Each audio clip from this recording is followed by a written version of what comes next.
YCP అధినేత జగన్ విషయంలో BJP ఆ గట్టునుంటుందా మరి ఈ గట్టుకొస్తుందా? ఇప్పటికే ఏపీలో అధికారం కోల్పోయి తీవ్ర నైరాస్తుల్లో ఉన్న జగన్ బీజేపీ కూడా హ్యాండ్ ఇస్తే ఏం చేస్తారు? అటు బీజేపీకి రాజ్యసభలో జగన్ అవసరం ఇప్పటికీ ఉంది. దీంతో కమలనాథులు జగన్పై సాఫ్ట్ కార్నర్తో ఉండే అవకాశం ఉందనే టాక్ వినిపిస్తోంది.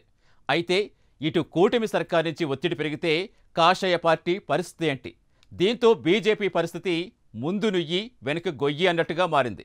మరి జగన్పై ప్రేమను కొనసాగిస్తుందా లేక బాబుకు జై కొడుతుందా?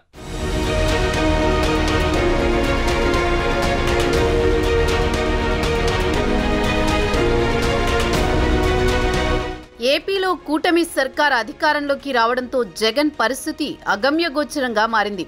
అటు ఏపీలో టీడీపీ, జనసేన, ఎన్డీఏ కూటమిలో ఉండడంతో ఇప్పుడు జగన్ పరిస్థితి ఏంటన్నది ఆసక్తికరంగా మారింది. అధికారంలో ఉన్నప్పుడు జగన్ బయట నుంచే బీజేపీకి సపోర్ట్ చేస్తూ వచ్చారు.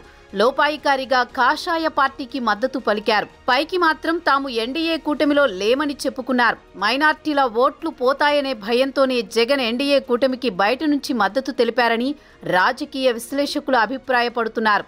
2019లో జగన్కు 151 అసెంబ్లీ సీట్లు, 22 ఎంపీ సీట్లతో అధికారంలోకి వచ్చారు. అటు ఎన్డీఏ కూడా బంపర్ మెజారిటీతో పవర్లోకి వచ్చింది. అయితే బీజేపీకి రాజ్యసభలో బలం తక్కువగా ఉండడంతో జగన్ సహకారం తప్పనిసరిగా మారింది. అటు జగన్కు కూడా కేసుల విషయంలో బీజేపీతో పనుంది. దీంతో ఇద్దరి మధ్య అనుబంధం బలపడింది.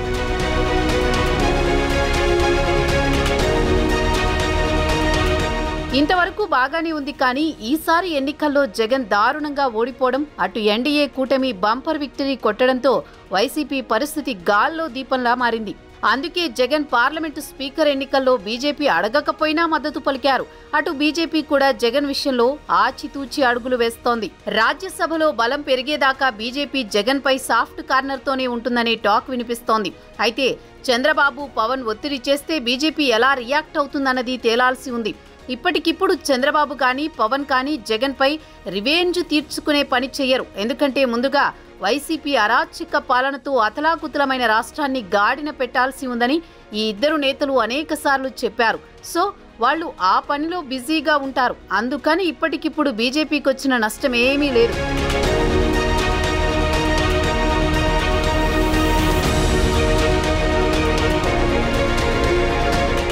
ఇకపోతే కూటమి నేతలు మాత్రం జగన్ పై రివెంజ్ తీర్చుకోవాలని తహతహలాడుతున్నారు. కానీ చంద్రబాబు మాత్రం ఆ దిశగా ఆలోచనలు చేయడం లేదు. దీంతో టీడీపీ నేతలు తీవ్ర అసంతృప్తితో ఉన్నారు. ప్రస్తుతం చంద్రబాబు అమరావతి, పోలవరం నిర్మాణమే లక్ష్యంగా పనిచేస్తున్నారు.